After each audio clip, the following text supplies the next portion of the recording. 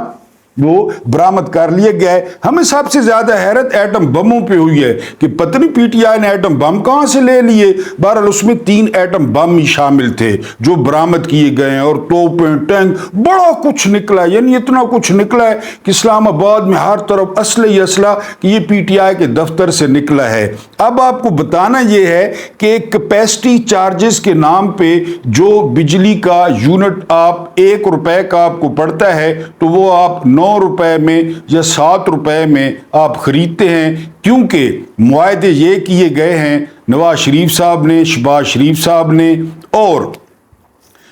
بے نظیر بھٹو نے کہ آپ بجلی پیدا کریں I P Ps, independent power producer, کہ آپ کسی نے کہا جی کہ میں 100 یونٹ پیدا کروں گا، 100 یونٹ کے پیسے پیدا وہ کر رہا ہے 25 یونٹ، کسی نے کہا میں 600 یونٹ پیدا کروں گا، ٹھیک ہے جی 600 یونٹ کے پیسے پیدا وہ کر رہا ہے 300 یونٹ، سب کے ساتھ یہی۔ اور اس میں سب سے جو خاص بات ہے وہ ہے وزیر اعظم کا بیٹا، اس نے 3 مہینوں میں 63 کروڑ کی دہاڑی لگائی ہے، سلیمان شہباز نے۔ یہ پھر کہتے ہیں کہ ہم تنخواہیں نہیں لیتے، یعنی آپ اندازہ کریں نا ہماری عقل اور ہماری دانش کی توہین کا، کہ ہم تنخواہ نہیں لیتے، جی ہم تو بغیر تنخواہ کے اس قوم کی خدمت کرتے ہیں۔ 3 مہینوں میں 63 کروڑ روپیہ وہ سلیمان شہباز نے بنایا ہے۔ اس کی ہے جی چنیوٹ، اس کی جو کمپنی ہے وہ ہے اس کا نام میں آپ کو بتا دیتا ہوں، اس کا نام ہے جی Chiniot power limited. Chiniot power limited نے وہ 3 مہینوں میں جو ہے وہ 63 کروڑ روپیہ حکومت سے لیا ہے، اور یہ ٹوٹل 40 خاندان ہیں جی، ٹوٹل 40 خاندانوں کے پاس ہے آئی پی پیز، اور ان 40 خاندانوں کو 3 ماہ میں سلیمان شہباز کو تو پے کیا گیا ہے 63 کروڑ، لیکن ان سب کو پے کیا گیا ہے 450 ارب، 3 ماہ میں 450 ارب اس بجلی کا جو انہوں نے کبھی پیدا ہی نہیں کی۔ اور اس میں آپ یہ نہ کہیں، اس میں الحمدللہ ثم الحمدللہ فوجی فاؤنڈیشن کا کبیر والا جو ہے نا پاور پلانٹ ہے، اور یہ اس کو ادا کیے گئے ہیں 56 کروڑ، فوجی فاؤنڈیشن کا کبیر والا پاور پلانٹ، اس کو 56 کروڑ روپیہ ادا کیے گئے ہیں، اور 40 خاندانوں کو ادا کیے گئے ہیں 3 ماہ میں 450 ارب روپیہ۔ یہ قسمت خان کی رپورٹ ہے، بڑے زبردست جو ہے نا وہ صحافی ہیں، اور آئی پی پی جو ملکیت ہیں وہ ٹوٹل 40 خاندانوں کی ہیں ٹوٹل۔ اور اس میں نے آپ کو بتا دیا کہ حمزہ شہباز کو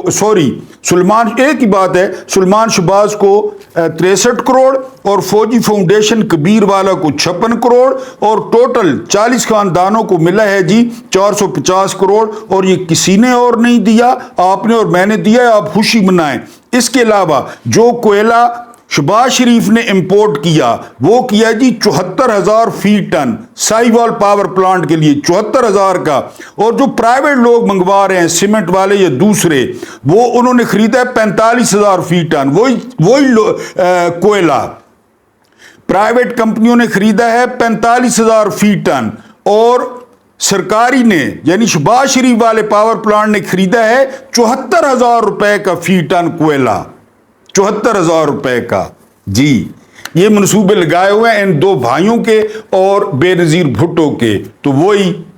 کہ یا مجھے میرا حق دے دو یا گولی مار دو۔ ابو سعید یہ اشارہ یاد رکھیں بس جس طرح ابو سعید نے کیا تو یہ جی ہو رہا ہے. تو اب یہ جو 63 کروڑ 3 مہینے میں سلیمان شہباز نے بٹورے ہیں اس پہ جو ہے میں اپنا لازمی پوائنٹ آف ویو دوں گا, اور وہ پوائنٹ آف ویو یہ ہے کہ تالیاں, کلیپنگ, مزدور بچوں تالیاں, مظلوم اور محروم بچوں تالیاں, زچگی کے دوران پاکستان کو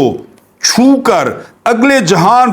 ہو جانے والے بچوں تالیاں, جانے سے پہلے تالیاں, بے روزگار نوجوانوں تالیاں, زوردار تالیاں, آپ بھی ماریں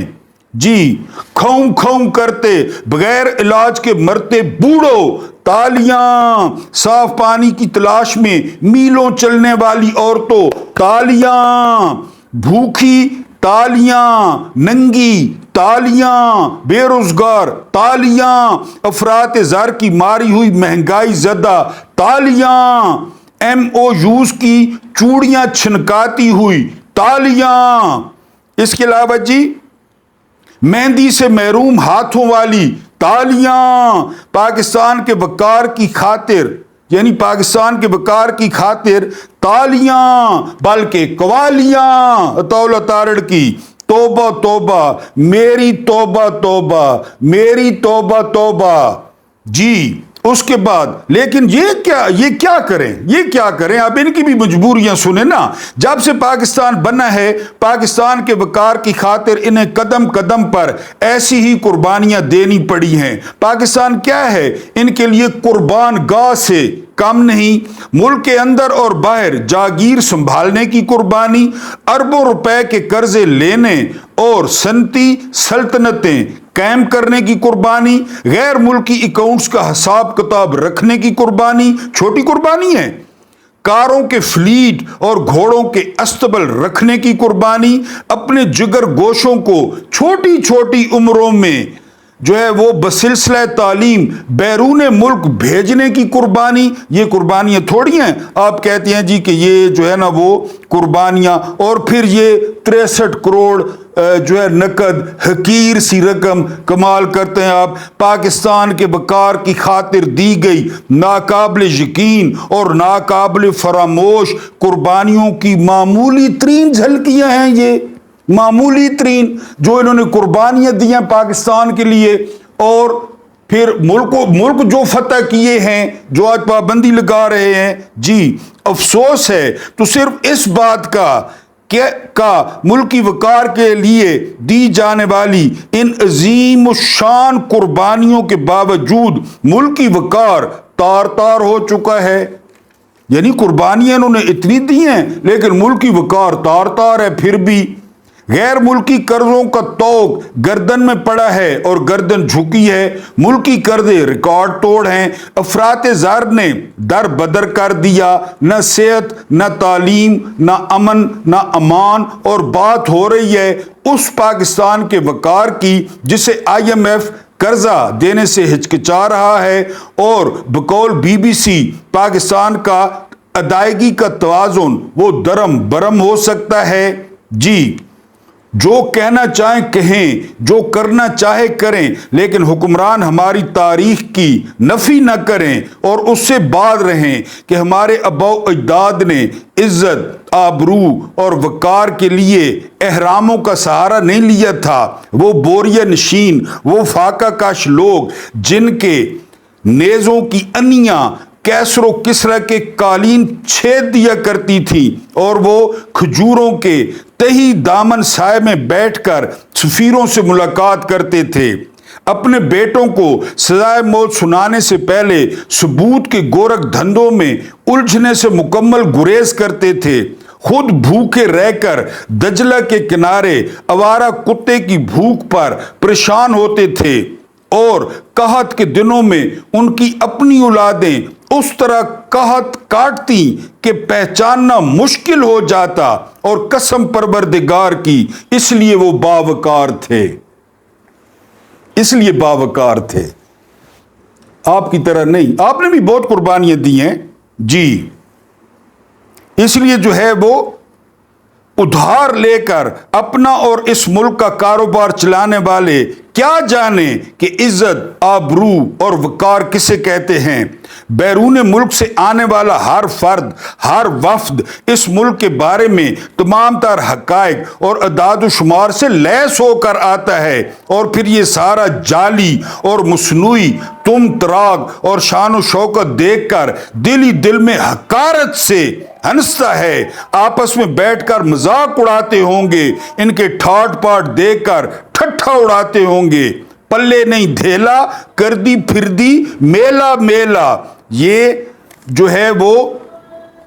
امریکہ کا سفیر یا برطانیہ کا وزیر خارجہ یا جاپان کا وزیر تجارت یا جرمنی کا وزیر خزانہ، IMF کا وفد یا ورلڈ بینک کا کوئی عہدیدار، وہ یہاں پہ آ کر صرف اور صرف وہ ٹھٹھا مارتے ہوں گے، مذاق اڑاتے ہوں گے کہ ان کے گارڈ آف آنر دیکھو، ان کے مارچ پاسٹ دیکھو، ان کے جو ہے نا جہازوں کی کلابادیاں دیکھو، ان جہازوں میں جو تیل ہے وہ بھی جو ہے وہ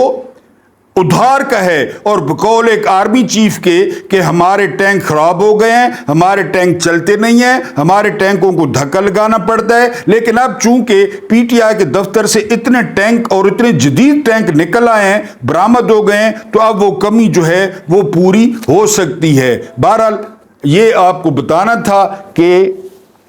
شہباز شریف تنخواہ نہیں لیتا، لیکن اس کے بیٹے نے اب ان کی روزی روٹی چل جائے گی۔ بیچارے غریب آدمی ہیں، بیٹے نے مزدوری کی ہے، 63 کروڑ جو ہے وہ 3 مہینے میں کمایا ہے، اب ان کا گزارا ہو جائے گا۔ اور آخری بات یہ کہ او مجھے گولی مار دو لیکن میرا حق مجھے دے دو۔ اللہ پاک آپ لوگوں کو آسانیاں عطا فرمائے، آسانیاں بانٹنے کی توفیق عطا فرمائے۔ اللہ پاک آپ لوگوں کی روزیوں اور رزقوں میں وسعت دے۔ مجھے برداشت کرنے کا بہت بہت شکریہ۔